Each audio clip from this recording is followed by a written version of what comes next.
中国企业当年拿下墨西哥270亿高铁项目，为何却被突然毁约？事发之后又传出哪些阴谋论？为何纽约的一场审判揭开了其中的内幕？这对中国企业走出去又有何警示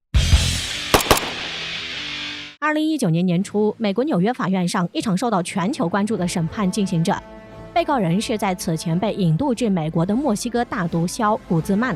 这位纵横美洲30年的大毒枭，如今受到应有的审判，而与其关联者纷纷选择明哲保身。在纽约法院审判过程中，古兹曼得力助手西夫安特斯爆出一个惊天猛料：当年古兹曼的贩毒集团为了得到墨西哥政府的庇护，向墨西哥前总统涅托行贿1亿美元。据获悉，当时涅托最初要求索贿2.5亿美元，然后才敲定1亿美元，并且这笔钱是古兹曼托朋友送到墨西哥城的。此事无疑道出了墨西哥政府与毒枭集团密不可分的关系，就连总统都牵扯其中。而2018年潘尼亚尼托卸任后，如今正因为多起受贿案遭到墨西哥政府的调查。而且纽约的审判也实质上抖出了5年前墨西哥要撕毁中国高铁项目的内幕。2013年6月，中国国家主席习近平访问墨西哥，与时任墨西哥总统涅托就中墨两国关系展开会谈，并且达成了高速铁路合作共识。同年年底，墨西哥通信和交通部公开向国际招标墨西哥高铁项目。根据项目计划，墨西哥将计划建造连接首都墨西哥城和第3大城市克雷塔罗的高铁，全长210公里，设计时速达300公里。全程修建将采用电气化双线油闸轨道，项目金额43亿美元，折合人民币270亿元。在当时，墨西哥高铁堪称是墨西哥国内迄今最大的基础设施项目，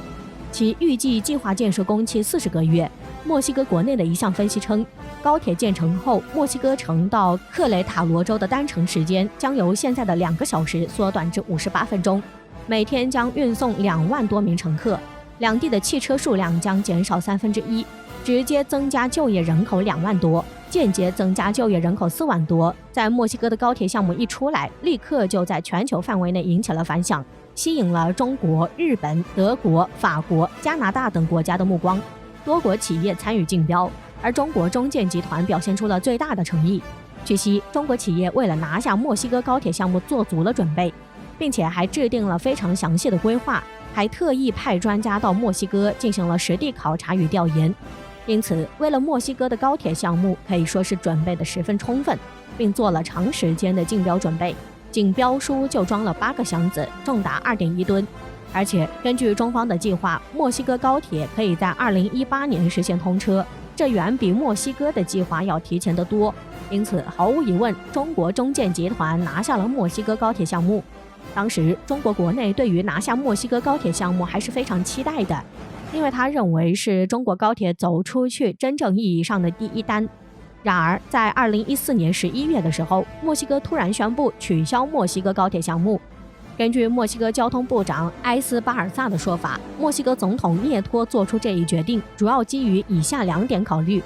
一是参与此次高铁项目竞标的公司太少；2是竞标程序的处理时间不充足。墨西哥总统涅托认为此次中标结果未被详尽考虑，因此墨西哥政府期待在未来几天或未来数周重新开始该高铁项目的投标程序，并期待有更多的公司参与到投标中来。不过很显然，这些说法都只是推辞，因为直到今天墨西哥也再也没有过高铁项目。而在当时，墨西哥政府的决定引起了中国方面的愤怒，中方也按要求向墨西哥政府索赔。最终，墨西哥政府赔偿金额2000万比索，约合810万元人民币。然而，此事并没有告一段落。关于墨西哥总统突然取消中国高铁项目的真实原因，一直被外界所揣测。因为事发突然，墨西哥政府也宁愿赶紧付出高额索赔平息此事，不免让人怀疑这其中有何内幕。而结合时间点来看的话，就会发现此事还真不简单。在2014年9月，墨西哥爆发了震惊世界的伊瓜拉事件。当时，伊瓜拉市长被曝与贩毒黑帮相勾结，于是当地学生前往伊瓜拉自治市市长夫人发表演讲的地点抗议示威，但是在途中却遭到警察的袭击，造成6人死亡，其余人被带走后失去联络。随后2个月中，陆续有学生的尸体被发现，疑似遭贩毒集团的报复，最终统计共有43名学生死亡或失踪。此事引起墨西哥社会震惊。同年11月，墨西哥民众举行大规模游行，要求政府解释警察与贩毒集团联手迫害学生。也正是在这一时刻，墨西哥高铁项目突然被取消。另外，在同一时期，由于民众的游行示威，墨西哥反对派也对总统群起而攻之。恰好这个时候，墨西哥媒体爆出，涅托在2005年至2011年担任墨西哥州州长期间，获得了墨西哥建筑集团西家的贿赂，而西家集团旗下的子公司又是中建集团在墨西哥高铁项目的合作方。很快，西方媒体也借机造势，称中国企业通过给总统夫人送豪宅，获得了走后门的机会，因此才拿下了墨西哥高铁项目。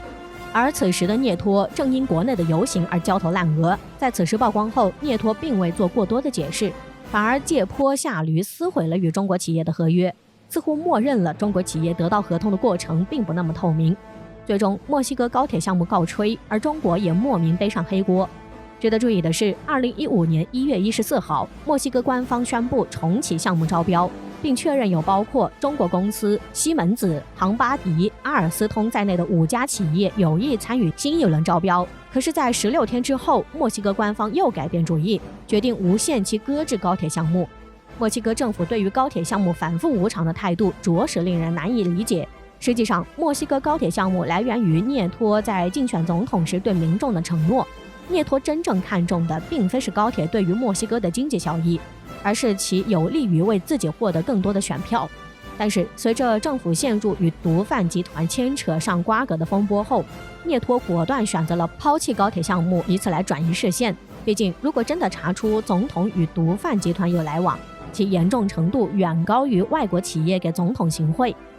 然而在后来对墨西哥大毒枭古兹曼的审判中，可以证实涅托的确是与毒贩集团有着往来。当年的伊瓜拉事件可以说就是墨西哥政府充当了毒贩集团的保护伞，而取消与中国合作的高铁项目只不过是转移视线的一种手段。对于中国而言，墨西哥高铁最终没有办成，自然是遗憾的。但所谓打铁还需自身硬，此事件也并未成为阻碍中国高铁向外发展的因素。